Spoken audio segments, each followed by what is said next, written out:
Hello! Hi, Papa Jack. Good morning. Good morning! Ikaw ba nakainom ka ba? Ay, hindi po. Hindi? Siguro ng kape. Ng Para kape. magising hanggang ganitong oras. Anyways, welcome to the show. What's your name? I am Vin. Ano po? Vin. V-I-N. Puro 3 letters tayo tonight. Ava yung una. Ito naman Vin. No? Parang VIN number. Vehicle Identification Number ang kahulugan na ng VIN. Ilang taon na si Vin? 33 po. 33. From Pasay. Asa taga Pasay ka lang? Yes. Ay, malapit lang sa... Diyan lang sa tabi-tabi. Oo. Malapit ako sa Pasay, ma'am. Saan banda po ba, Jack? Ba't ko naman sabihin sa'yo? malay mo, di ba? Kasi dito sa Maynila, kahit magkakalapit kayo ng barangay, minsan hindi kayo magkikita, di ba? Ang mga tao dito, nasa loob ng bahay palagi, di ba? Malaki masyado. Madaming barangay. The only time na na nasa labas ka, pag pababa ka ng sasakyan, papasok sa bahay, parang gano'n ang buhay natin sa Maynila, no? Anong ginagawa ni Vin sa buhay? Nag-work po ako sa isang firm. Law firm? Hindi po. Hindi. Audit firm. Ano po? Audit. Audit firm. Parang accounting firm, ganon. Apa. Talaga? Mahirap ang work ng ganyan. Numbers yan, ma'am, di ba? Yeah, details. Pero hindi po ako part ng audit na sa, HR. HR ka. Apa. Oo. Anong klase kang HR? Secret. Siyempre, secret. Di ba? Kalabang ka ng empleyado o bati ka ng empleyado? Ay, siyempre, bati ako na empleyado. Actually, nakita kita, Papa Jack, like 3 years ago. Talaga? Sa Flotsam Jetsam sa La Union. Talaga? I was with my friends. It's either I was with Cara or with my friends. With your friends. Nagpunta. Ang saya doon sa Flotsam Jetsam. Teka lang, may tanong ako sa'yo. Sa mga hindi po nakakalam, La Union po ito, ang Flotsam Jetsam. Ang hirap maghanap ng lamesa doon. Tama? Opo. Okay. Ang hirap maghanap ng lamesa. May technique ako. Ano, Papa Jack? It works for me magagawan ng waiter. Kasi wala namang pila talaga doon kung maghahanap ka ng lamesa. Basta bahala kang dumiskarte. Tama, di ba? Mag-abot ka ng 500 sa waiter. Nalatagan ka ng Magkakaroon. May balik pa. Magkakaroon ka na. Every time. Kasi, di ba, nagpunta kami, una kong punta doon with my friends, pangalawa with Gandang Cara. Same thing. Di ba? Mag-abot ka ng 500. It works. Like, kahit sa daanan lang, nalatagan nila yun. Kasi yun baga beach side. Tsaka tip mo na sa waiter yun, di ba? Kumbaga. Pero ako nung nagpunta ako doon, hindi 500 inabot ko. Magkano? Sorry. 50,000. Mayaman ako Oh. Sana all. Anyway, so, sige, si Vin ay 33 from Pasay. May asawa na si Vin? Wala po. Wala. May boyfriend?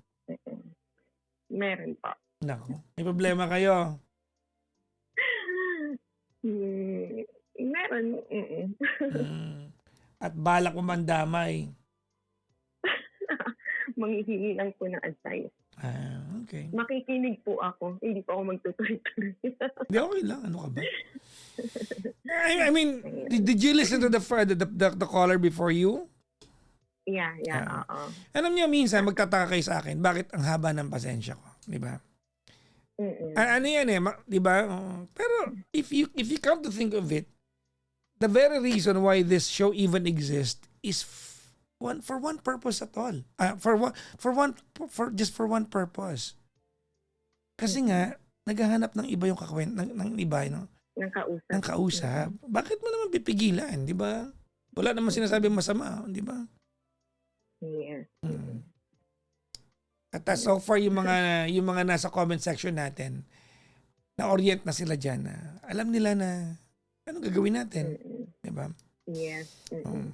Huwag kayong mag-alala, yung mga ano po, yung mga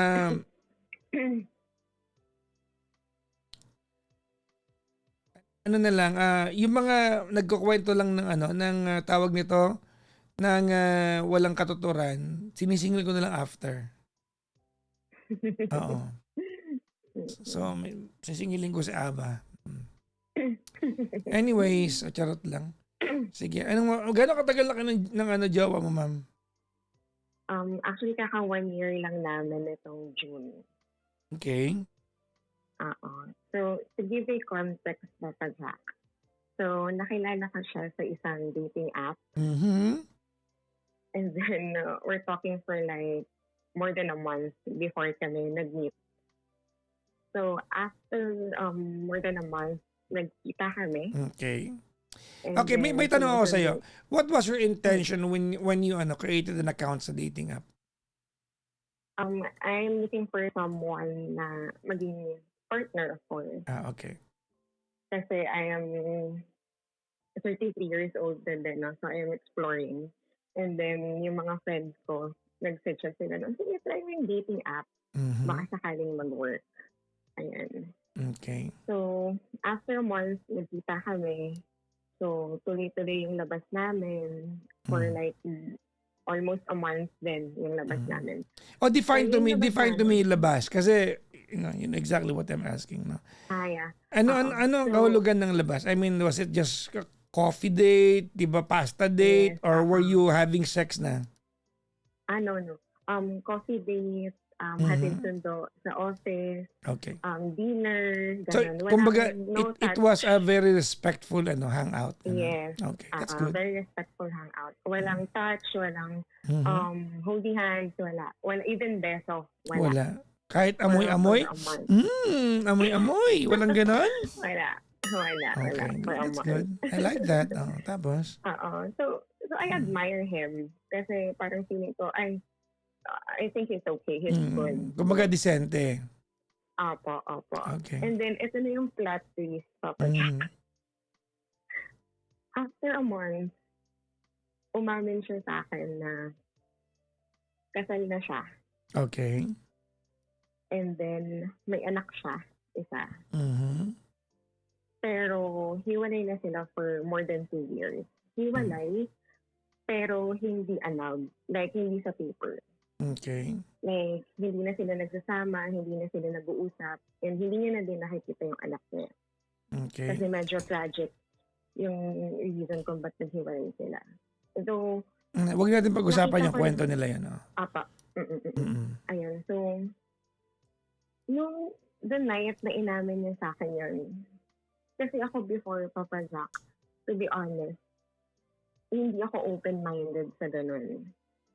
Like, kasi bata pa ako before eh. So, well, wala naman sa atin wala naman siguro sa inyo ang nagsabi na, maghahanap ako ng kadate, yung dating kasal.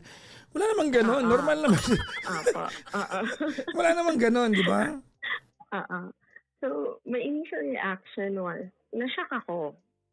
Pero at the same time, hindi ako nagalit sa kanya.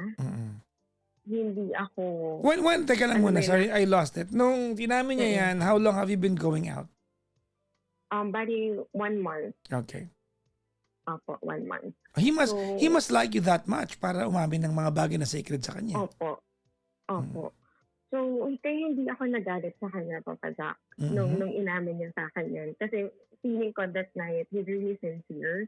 Dun sa pag-amin niya, humingi siya ng sorry kasi inabot ng 1 month before siya umamin. So, parang he's testing the waters pa kung paano niya isisingit yung pag-amin niya. And then, ewan ko, hindi ako nakaramdam ng galit, ng inis, ng takot. Hindi ako nakaramdam ng kahit na anong ganun. So that night, sabi ko, it's okay. Sabi ko, at least umamin ka. At least alam ko and explain mo yung side mo. Okay. So, and then he asked me, do you still want to continue this? Even though, ganun yung background daw niya. And what did you say? Married. And then, sabi ko sa kanya that night, parang hindi ako makakapag-decide agad that night. Pero, Kasi parang nahulog na din ako sa kanya for the span of like a month na lumalabas kami, no? So, pero that night din, sinabi ko na, sige, we can try. Okay. No, we can try na ituloy ito na sige, subukan natin, no? Kasi hindi naman din na sila co-parenting nung ex niya. As in, wala nang contact at all. So, tinuloy namin papagya hanggang sa yun na nga, 1 year na kami yung June. Oh, so naging kayo. Opo, naging kami. Okay. Naging kami, 1 year na kami ng June, and then for the span of a year, syempre nakita ko din yung negative or bad side niya. Lahat naman ng tao may good, may bad side. It's really okay. I mean, good provider siya. Good provider meaning pag lumalabas, talagang okay siya. Siya talaga lahat. Ganyan. Mabait siya. Religious. Every Sunday talagang go to church, magsisimba, ganyan. So, like, I really admire him pagdating sa ganun. Pero, ang nakita kong negative side niya, Papa Jack, is short temper siya. Okay. So, mabilis siyang magalit. Mabilis siyang tumaas yung boses. Though hindi naman sa public, no? Hindi naman ako na ganun pa sa public. Like, pag nasa kotse or nasa bahay, ganun. So, magka-live-in na ba kayo? Hindi pa naman. Hindi pa naman. So, sa kotse, pag nandun ako sa bahay nila minsan, ganyan. Tapos, magdadabog. May mga ganung siya. May mga ganung episode siya. Nung umpisa, Papa Jack, sobrang lala. Like, hindi niya nakakontrol yung temper niya, no? Pero, nung napansin niya na every time na magdaganon siya, hindi ko siya sinasabayan. Like, tahimik lang ako. Hindi ako nagger na raratrating ko siya na, ano ba, ganyan. Walang ganun. So, tatahimik lang ako, hayaan ko lang siyang magdabog, hayaan ko lang tumaas yung boses niya. And then, ma-realize niya na mali yung ginawa niya. Hanggang sa kumalma siya, tatahimik siya. At least may ganong side din.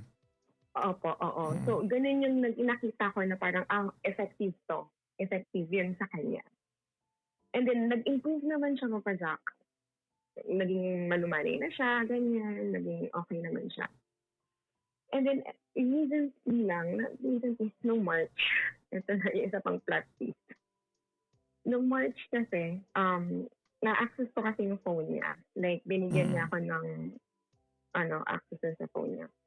May nakita ako sa Viber. Meron siyang chinat na girl. Sabi niya dun sa girl, hi, ako pala yung kanina. Pwede ba tayong kumain sa labas? Parang on me. Ganun. So, nag-reply yung girl, parang, kasi di ba sa Viber may oras yun. So, lahat naman, I think lahat naman ng messaging meron mo oras yan. No? May timestamp lahat. Opo. So, nakita ko dun sa Viber, may message yung girl like around 1 a.m. So, nag-reply yung girl around 6 a.m. na, sorry, hindi ko nabasa yung message mo. Hindi kasi ka nagdadala ng phone. Okay. And then, that's the end of convo. Walang kahit na ano. So, syempre, ako, with the emotions and everything, I confronted him. Sabi ko, ano to? Sino to? Sabi ko ganun sa kanya. And knowing na na-access na yung phone niya, hindi niya dinilit yung message. Or hindi niya na-delete siguro. I'm not sure kung bakit. Ang dahilan niya sa akin, Papa Jack, wala yan, kalaro ko lang yan sa ML. So parang, I'm not into ML kasi, no? Parang may chat daw doon, ganyan. Medyo may mali siya yun kasi the fact that lumabas sila sa chat, sa chat box ng ML for you to, di ba, para humiwalay kayo at magpunta sa Viber. I mean, that would only signify that he wants to further the communication. Opo. Eh di sabi ko sa kanya, patingin ako asan yung conversation nyo na yun sa ML. Parang, yun yung hinanap ko. Parang, parang hindi ito nare-retain yun eh. Opo, yun. Tapos nung kiniklik niya nga yun doon, wala siya doon. So sabi ko, nagkita kayo? Lobas kayo? Sabi niya, hindi naman na nag-reply. Hindi na rin daw niya. So ano daw purpose? Ano daw purpose? Gusto niya lang daw may makakausap. So, ito pa isang plot twist na pa, Jack. So, what I did, chinat ko ngayon yung girl doon sa Viber. Okay, Gamit malamang. yung phone niya. Nagpanggap ako. So, sabi ko, hi, can we meet? Sabi ko gano'n. Sabi ko, like, dinner on me. Sabi ko gano'n. So, nag-reply yung girl. Sabi ng girl, sorry, hindi ako pwede now. Kung gusto mo, punta ka na lang dito. So, sabi ko, shit, sabi ko, saan? So, napaisip talaga ako, sabi ko, shit, so nagkita na sila. So, yun yung naisip ko agad. So, sabi ko, I mean, may iisip. Kumbaga, the fact na, kumbaga, parang common knowledge ko na pupunta, ibig sabihin, it's been revealed before. It's not a new information, parang ganon. Opo. Tapos, edi sabi ko, Papa Jack, sabi ko, saan? Saan ako pupunta? Saan ang plastic spa, Papa Jack? Sabi niya, dito sa spa.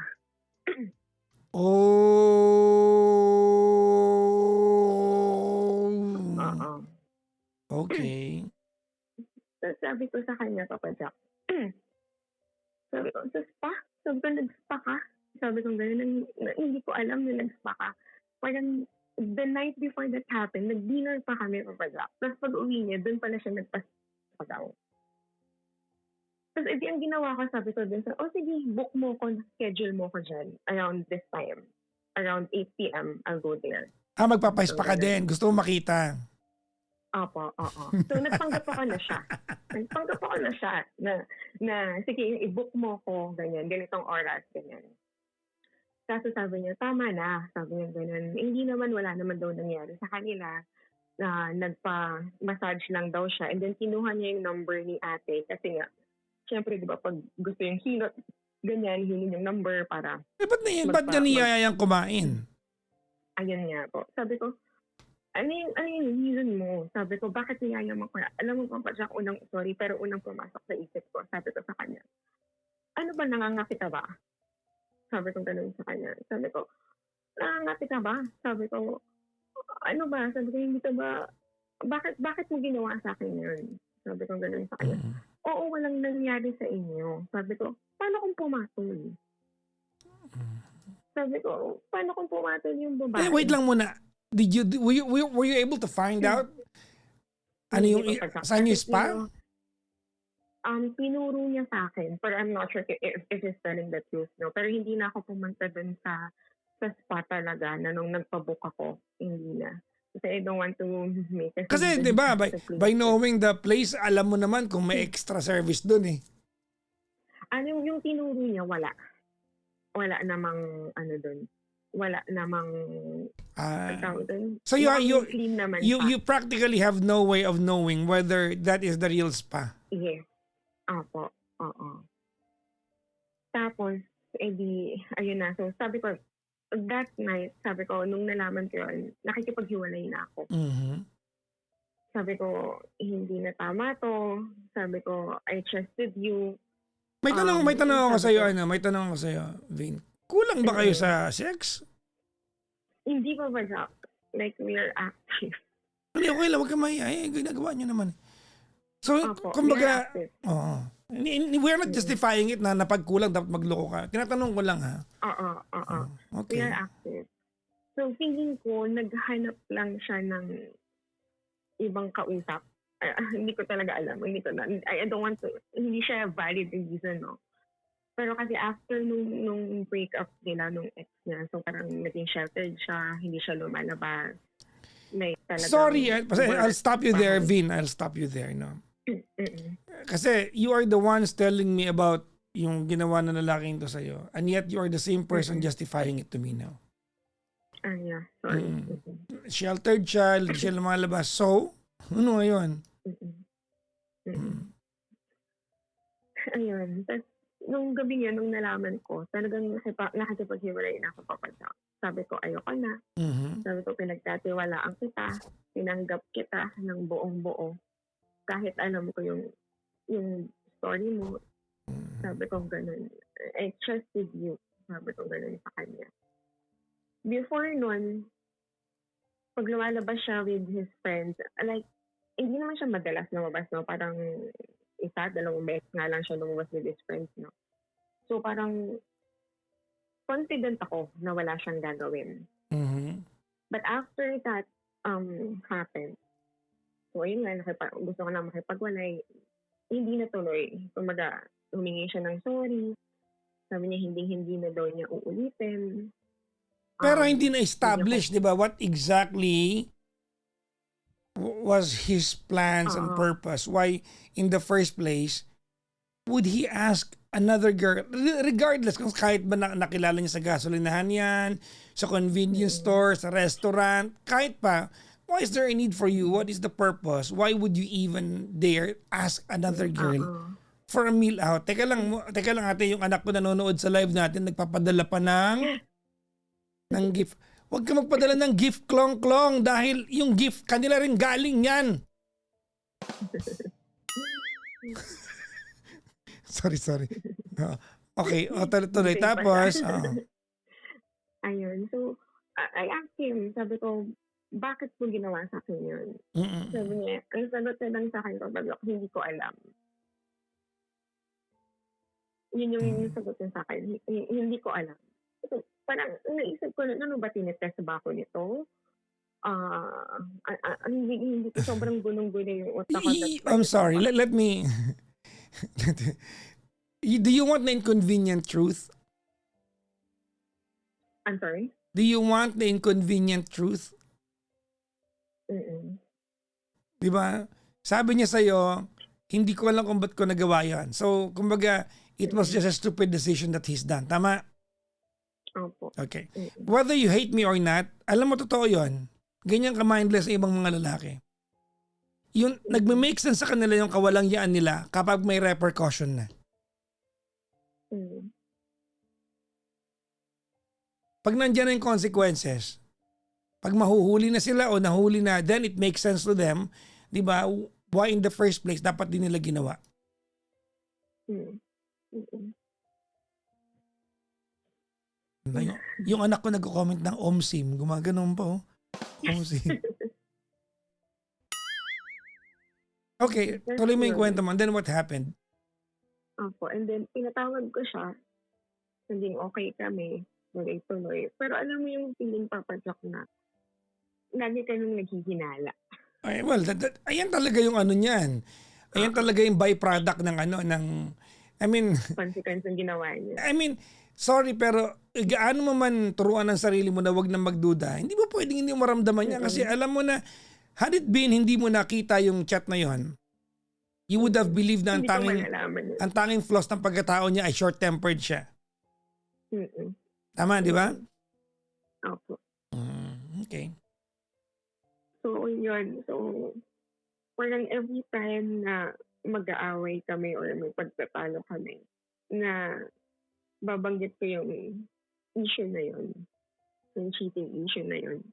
And then, lagi niya sinasabi, paulit-ulit na lang, sabi niya ganun. Like parang, alam ko naman, oo, mali ko yun, nagawa ko yun. Sinabi ko naman na sa'yo na hindi ko na uulitin.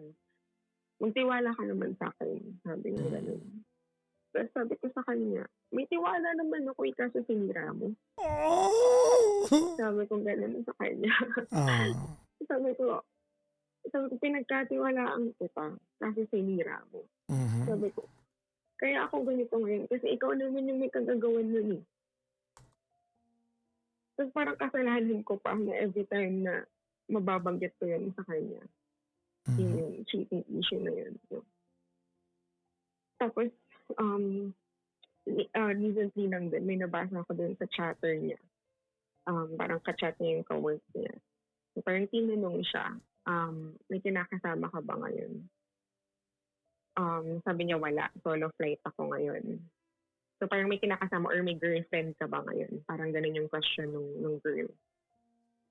Sabi niya wala, solo flight ako. Then sabi ko sa kanya, bakit sinabi mo solo flight ka? Ano ko? Mhm. And then sabi niya sa akin, sinabi niya daw yun kasi hindi naman daw niya ganun ka-close yung tao. So yung mga ka-close na tao daw sa paligid niya, yun yung may alam na may girlfriend siya. Sabi ko, pero kasi ang dating sa akin, Papa Jack, sinabi mo na solo ka, na single ka. Alam mo yun, ang dating kasi sa akin, para you'll be open to anyone, di ba? Na parang, alam nilang single ka eh, di ba? And then, alam mo yun, pabagak, parang paulit-ulit na lang, nag-aaway, ganyan, Pagka sinusumbong ka at nakilala mo yung ginawa niya, ano sinasabi niya sa'yo? Tumataas, actually last night lang ako pabagak. Nung nasa sasakyan kami pa uwi, parang may podcast kami pinakikinggan about cheating. Tapos sabi ko, nung una light lang ako, tumatawa-tawa pa ako. Cheating. Oo. Slow burn yung galit mo, and slow burn to, slow burn, no? Apo, oo. Kasi ayoko maging nagger na, alam mo yun, na ayoko nang ganun eh. At saka, masakit kasi siya sa tenga, Papa Jack, na pag sinabayan mo, parang kayo magsasabay ng init ng ulo. Masakit siya sa tenga eh. So, tumatawa-tawa ko, like, light lang, na parang, cheating issue daw, ganyan. And I'm sure, di ba, he's taking offense kasi guilty siya eh. Opo. Tapos uminit yung ulo niya. So, sabi niya na naman, tumaas na naman yung boses niya. Sabi niya, ano ba? Sabi niya, ulitin na naman natin to. Sabi niya, ganun. Sabi niya, paulit-ulit na lang tayo na hindi ko na nga ulitin. Laging ganyan yung niya, linya niya. So, sabi ko, ang nitanya ko lang lagi sa kanya, tanungin mo yung sarili mo kung ba't ako naging ganito. Sinong gumawa nito kung ba't ako naging ganito. And then, nanahimik ako hanggang pag-uwi. Hindi kami nagtitipuan, hindi kami nag-aanuhan. Hindi kami alam mo yun, as in, ako ganun kasi ako pa siya kayo. May times na pag nagsalita ako, like, i-open ko lahat sa'yo. Kapag alam kong kalmado siya, no? Pero pag ganun na alam kong mainit siya, hindi ko sinasabayan yung init ng ulo niya. So, alam mo yun, I love him. I mean, mahal ko siya, oo. Pero may times kasi papasok na nakakapagod. Alam mo yung parang nakakapagod na intindihin siya. Okay, give me a proper timeline here. Kailan nangyari yung yung sa Viber thing? March. Just very recent, Yes, recent lang. Okay, kailan nangyari yung yung sinabihan niya yung katrabaho niya na solo flight siya? Last month lang. Oh, last month lang. Okay. You know, this is stupid guy. He's not helping his case, no? Stupid guy. I still love him eh. I mean, kasi sabi ko, baka mabago ko siya, baka... Nako, ayan na. Oh my God. There we go. Now. Alam niyo, linyang-linya. Alam mo, Vin, linyang-linya ko yan. No? Kapag dumating sa punto that when you are in a relationship and the reason why you're staying around because naging goal na sa'yo, hindi na pagmamahal ang dahilan kung bakit nandiyan ka. Diba? Pag naging goal na, kaya kong baguhin, kaya ko siyang maging mabait or whatnot. Diba? May nag-comment dito, basahin natin. Ate, you have the right to nag about it, sabi ni Klong. Nakikialam yung anak ko. Ano bang problema nito?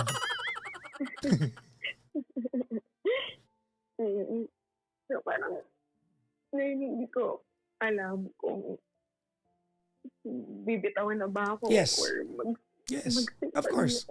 Of course. Of course.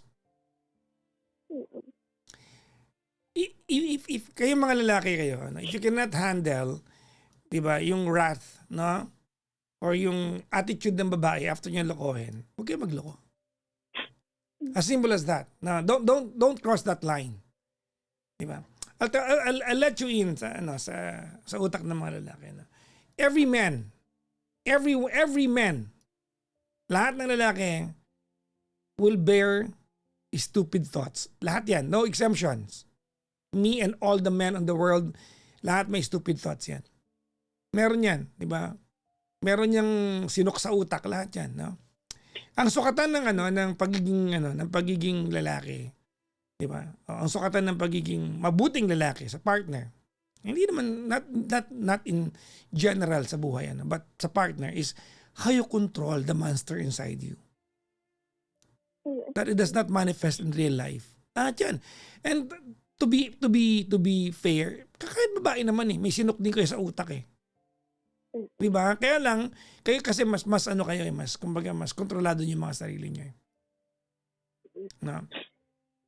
The problem with this guy is yung kanyang intrusive thoughts is winning over his yung kanyang pagpipigil. And he is very stupid na siya pa yung magalit when he, in fact, dapat he should be dealing with your pain, di ba? More lenient than what he's showing you. Kasi, hindi ka naman nagaganyan kung di kanya niloko Baka nagtataka siya, di ba? Niloko kanya. Ang totoo niyan, Vin, hindi ako naniniwala na nagpamassage lang siya. Totoo. I don't believe it. Hindi ako naniniwala. Actually, sabi nga niya sa akin, Papa Jack, hindi siya umamin sa akin nung una na sa spa, yung girl na yan. Kasi alam daw niya na ganun yung isipin ko na may other service na ginawa. Kasi, tinan mo nagiging initial reaction ko. Tinan mo mga kaibigan Una-una sa lahat, may jowa ka. Magpapamassage ka. Sino unang aayain mo para pamassage kung wala kang balak? Jowa mo. Tama? Ayayin mo jowa mo. Sige, kunyari hindi niya niyaya yung jowa niya. Hindi kanya niyaya. Siya lang mag-isa. Alam ba natin kung ano yung tsura ng masahis, ng pagmamasahe? Di ba nakadapa ka? How did you arrive dun sa point na hawak mo ang cellphone mo at kinukuha mo yung number ng babae? Di ba pag magpapamassage ka, ultimo lahat ng relos mo tatanggalin nila nakalayo sa katawan mo? Di ba? Ano mo, stupid guy yan. If you're asking me kung makikipaghiwalay ka o hindi, you should have left him. Di ba? The moment that he denied you na wala siyang jowa, I'll explain to you why, no? When he told you na only my closest friends must know na may jowa ako, ano purpose nun? What is the wisdom behind denying you? Kung feeling niya hindi mahalaga na sagutin yung tanong ng taong hindi mahalaga sa kanya, why in the first place would you even reply? If you would just lie. Ang reason na binigay niya sa akin ng Papa Jack kasi yun nga dahil sa past niya, no?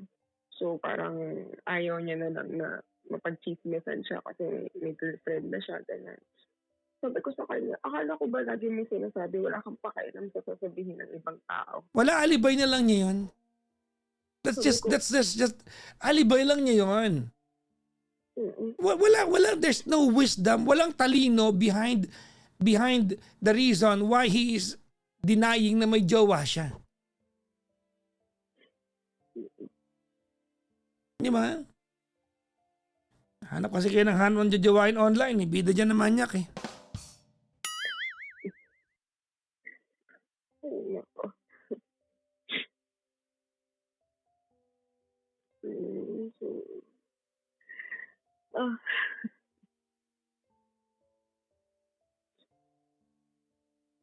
Sabi ko nga dapat ba nung onset pa lang nang nalaman ko na ganun yung ginawa niya. Nakipaghiwalay na sana ako agad. Hindi ko na siya binigyan ng second chance. Yeah. Kasi sa ganito ko ngayon na alam mo yun, mahal ko naman siya pero nakakapagod kasi na. Well, I'm not changing my advice to you. Makipaghiwalay ka na dyan. I mean, ano ba yung basic rule dito? Pag nahuli ka ng jowa mo na ng bababae, kung gusto niyang i-deny that there is an intention na mambabae ka o manloko ka, the rule is, magsusorry ka. At kahit maalala niya in the next 10 years, tatahimik ka, isisipin mo yung bibig mo, and you are going to deal with the consequences of your stupid action. Yun yun eh. That's the consequence eh. Tapos siya pagalit. Na naalala mo na once upon a time, he was asking another girl out para mag-meal sila. At once upon a time, a month ago, he was telling another girl na single siya.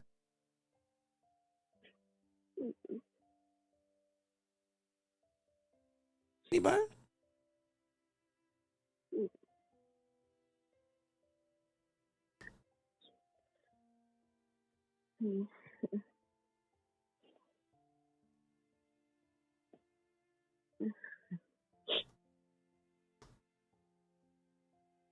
Nung po-projecting ko. Kasi parang iniisip ko nung siguro deserve naman niya yung second chance. No? Kaya pinagbigyan ko siya. Deserve, oh my God, tama ka naman dyan. Deserve niya yung second chance. I mean, I don't disagree with you. Kung may idea siya kung anong kasalanan niya, but it seems like he is clueless that when you do something stupid, there are repercussions and consequences. Mm-mm.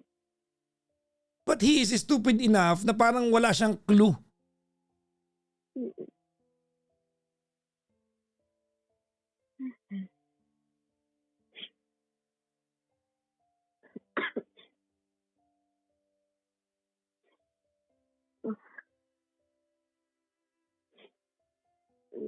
Pero I think I need to let him go na. I mean,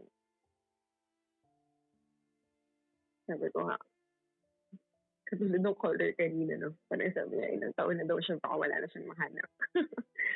So parang, inisip ko na lang na, kung wala, edi wala na lang. After 6, ano mo yun? Tahimik na lang. Mas gusto ko na lang ng tahimik ng buhay. Kasi ganito. I'll try na makipaghiwalay. Ang hirap. Pero, ayun. Sundin ko na lang yung mahirap talaga. Pero, sundin ko na lang din talaga. And that's the right thing to do. Ano no? And that's the right thing to do. Naiwan na siya. Of course. Ulitin ko ha. Okay. Let's ask the proper question. Deserve ba niya ng second chance or second chances? Of course, yes. Only if he is aware dun sa kasalanan ng ginawa niya, because only then you can do proper apology. Only then that you will be willing na pagdaanan yung mood ng taong niloko mo kasi it's not easy. But he is not aware. He is acutely even aware na pag niloko mo ang babae, yung, ano ba yung katotohanan ng mundo? Yung hindi nga kayo niloloko, dami yun ng issue eh. Sorry. Yung niloko mo pa kaya? And then he cannot handle it?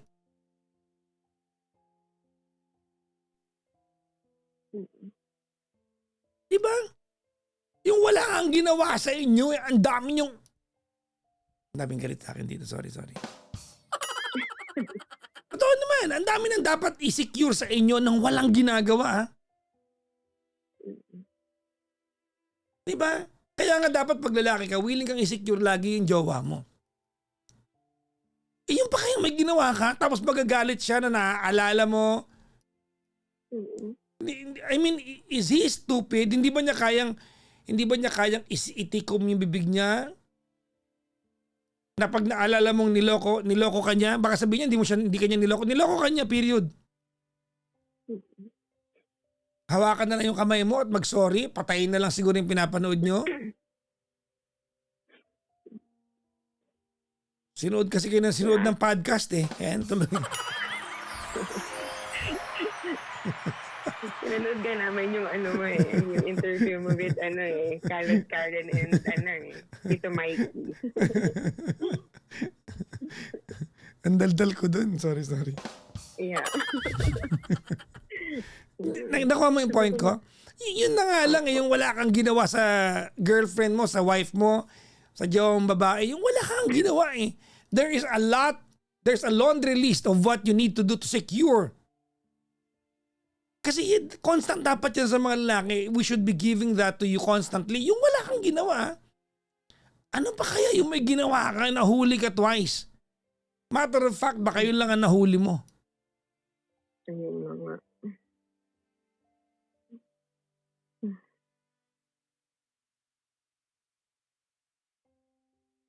Di ba? Bago mo hiwalayan, tell him I said so. Alam mo, stupid ka daw, sabi ni Papa Jackson. He is. You tell him I said it. Kasi mapapakinggan niya to. Kasi nakikinig din siya sa'yo talaga. Energy SMD is Ano? Wala na ako dun ah. Hindi, before. Before. Wala na.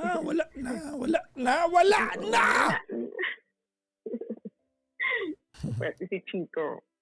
Nasa ano na siya, sa aliw. Ay, Well anyways, Vin. mm-mm. Well, good luck. I think you're starting a new chapter of your life now. Yes. Mm-mm. Thank you, Papa Jack. Thank you. Mm. Thank you po. Ano mo sabi ko nga? Teka lang, may payo sa si Klong-Klong yung daughter ko. I-send mo sa kanya yung link ng YT video pag na-post na to, ate. Ko talaga sa kanya. Sorry. Kung ano pinagsabihin to si Klong-Klong. Matulog ka rin sa kabilang kwarto, ay! Gising pa siya. Thank you, Papa Jack. I mean, I am an avid fan since college pa lang ako. Talagang nakikinig na ako sa'yo, no? Binastos ako no? Okay na sana yung usapan natin di ba? Bumalik ka pa doon. Anak na pusa talaga. Okay, pero in fairness talaga, nung nakita ko si Papa Jack sa LU, talagang na-stars ako. Sabi ko, hilap yan. Oh my God, Alam mo, parang siyang 16 years old. Gano'n no? Oo, parang ganun yung ano. Alam mo nung nag-LU kami, ang saya-saya ko dun. Oo, kasi nung dumaan kami sa harap niya, parang tinis-bumbo pa yung sister ko. So sabi ko, oh my God. So sabi ko, parang na-starstruck ako. Ang daming ko nakilala noon, na hindi ko na maalala kung ang dami kong picture taking, ang dami, oo. Yung iba nga doon, nakita nagpipicture sa akin yung iba, hindi naman ako kilala nagpa-picture. Tsaka na natin alamin kung sino yan, pipicture lang tayo. Pero di ba? Alam mo ba, nagpunta kami ng La Union, yung Flotsam, Jetsam lang ang napuntahan namin. Nasa kwarto lang kami. Hindi na, doon lang kami sa kwarto. Kumain lang kami ng may goring sa kwarto. Sobra ko na-enjoy yon. Niyaya ko si Gandang Karang bumalik doon, parang several months later. Anyways, Vin, good luck to you, whatever happens. Sa iyo, Vin, balitaan mo na lang ako dito. But, well, alam mo, gasgas na linya. No? You've heard this online, you've heard this from me. Diba? You will always deserve what you're tolerating. Alright? You will always deserve what you are tolerating. Ganun kasimple yan. Okay? So,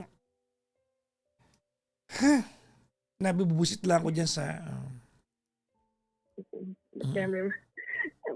Sabi kasi diba pang init sa mga lalaki yung ganun. Pero wag mo na kaming idamay. Ihaan mo na lang pag-usapan natin yung lalaki niya. Kasama pa kami dyan. Pero ayun na. Tama ka. Thank you for your advice na pala. Well, good luck to you, no? Maraming salamat to you, Vin.